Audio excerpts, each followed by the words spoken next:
এবং মেইন বিষয়টা হচ্ছে যে তোমার কনসিস্টেন্সি এরকম হবে না যে আজকে 10 ঘন্টা পরে 2 ঘন্টা, পরের দিন 10 ঘন্টা পরে আবার 3 ঘন্টা, পরের দিন 12 ঘন্টা পরে আবার 2 ঘন্টা।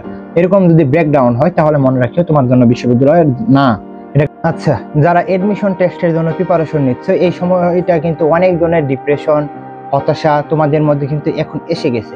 তো এখন অনেকজন বলতেছে ভাইয়া এখন আমাদের কি করা প্রয়োজন, অর্থাৎ আমরা কিভাবে কি করলে আমাদের এই সমস্যাটা কেটে যাবে এবং আমরা আমাদের প্রিপারেশনটা গুছিয়ে নিতে পারবো, সেই বিষয়ে কিন্তু একটু কথা বলেন। তো আসসালামু আলাইকুম, আমি মোহাম্মদ বিল্লাল সরকার, বর্তমানে পড়াশোনা করছি রাজশাহী ইউনিভার্সিটিতে। তো তোমাদের যদি কথা বলি কয়েকটা বিষয়কে আমি এখানে হাইলাইট করতে চাই, কারণ হচ্ছে এডমিশন টেস্ট আমি ফার্স্ট টাইমও দিয়েছি এবং সেকেন্ড টাইমও দিয়েছি।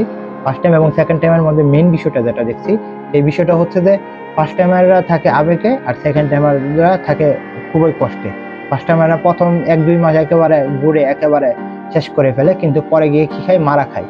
তো সেকেন্ড টাইমাররা তো একবার মারা খেয়েই ফেলে, সরি এই লিঙ্গুয়েজ ওয়ার্ডগুলো তোমাদের সামনে পেশ করার জন্য, কিন্তু বাস্তবতা এটাই। কারণ হচ্ছে যে তোমরা ভালো মতন পড়াশোনা যদি না করো, দেখতে পারবা যারা ফার্স্ট টাইমার রয়েছে তোমাদের যে কষ্ট, তোমাদের যে যন্ত্রণাটা হবে বুঝতে পারবা চান্স না পেলে। যারা সেকেন্ড টাইমার রয়েছে তোমাদের আমি একটা কথা বলবো, এজ এ সেকেন্ড টাইমার হিসেবে লাস্ট সময়টাকে তোমরা কাজে লাগাও। লাস্ট সময়টা যদি তোমরা কাজে না লাগাতে পারো, দেখবে বিশ্ববিদ্যালয়ে চান্স না পেলে এবারে একেবারে তোমার আর ঠাঁই হবে না। তেমন ভাবে যারা ফার্স্ট টাইমার রয়েছে তাদেরকে বলবো যে অবশ্যই বিশ্ববিদ্যালয়ে চান্স পাওয়ার জন্য এই হতাশাকে শক্তিতে রূপান্তর করো। সেকেন্ড টাইমার যারা রয়েছে তাদেরকে বলবো, এই সেকেন্ড টাইম যারা রয়েছে তাদেরকে বলবো হতাশাকে শক্তিতে রূপান্তর করো।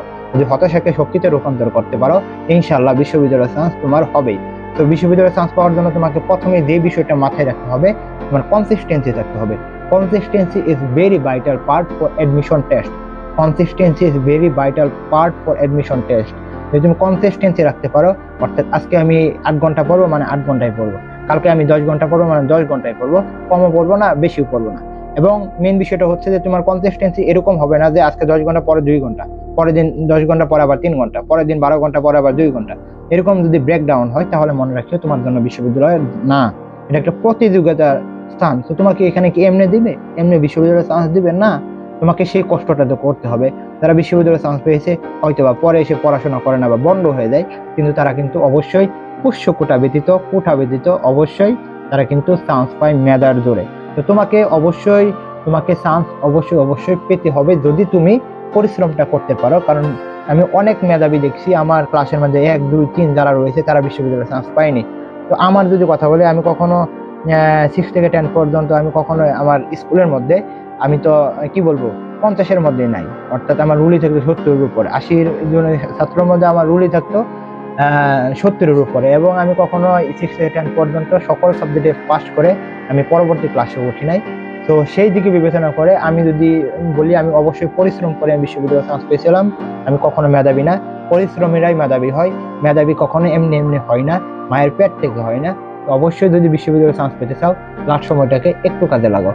2 নম্বর যে কথাটা বলবো সেই বিষয়টা হচ্ছে এই সময়টাকে তোমাকে অবশ্যই কাজে লাগানোর জন্য তোমাকে কনসিস্টেন্সি প্লাস হচ্ছে তোমাকে কৌশলী হতে হবে। অর্থাৎ তুমি সারাদিনই 8 ঘন্টা পড়বে, একা গরুর মতন পড়বে এরকম না, কৌশলী হতে হবে। অর্থাৎ আমাকে এই বিষয়গুলো ছাড়তে হবে, এই বিষয়গুলো ধরতে হবে, এই বিষয়গুলো পড়তে হবে। এভাবে যদি ভাবতে পারো, ইনশাল্লাহ ভালো কিছু তোমাদের জন্য হতে যাচ্ছে। তো আরেকটা বিষয় যেটা হচ্ছে, লাস্ট সময় তোমাকে অবশ্যই এক্সামটা খুবই গুরুত্বপূর্ণ। এবং যাদের স্বপ্ন রাজশাহী ইউনিভার্সিটি, চট্টগ্রাম বা জিএসটি, তারা কিন্তু আমাদের জিএসটি, রাজশাহী ইউনিভার্সিটি এবং চট্টগ্রাম বিশ্ববিদ্যালয়ের যে কোর্সটা রয়েছে কম্বাইন বা আলাদা, সেখানে ভর্তি হতে পারো। বাংলা, ইংলিশ এবং জিকে পড়তে পারবা। বিস্তারিত তোমরা কমেন্ট বক্সে দেখতে পারবে। এবং এখানে কিন্তু যারা এক্সাম বেশি ভর্তি হতে চাও এটাও করতে পারবা, মানবিক এবং বিভাগ পরিবর্তনের জন্য ওইখানে কিন্তু পেয়ে যাবা। তো আশা করি বোঝাতে পারছি। সকলকে বলবো এই সময়টাকে পরিশ্রম করো। তোমাদের জন্য শুভকামনা। চ্যানেলটি সাবস্ক্রাইব করে পাশে থাকবা। আসসালামু আলাইকুম।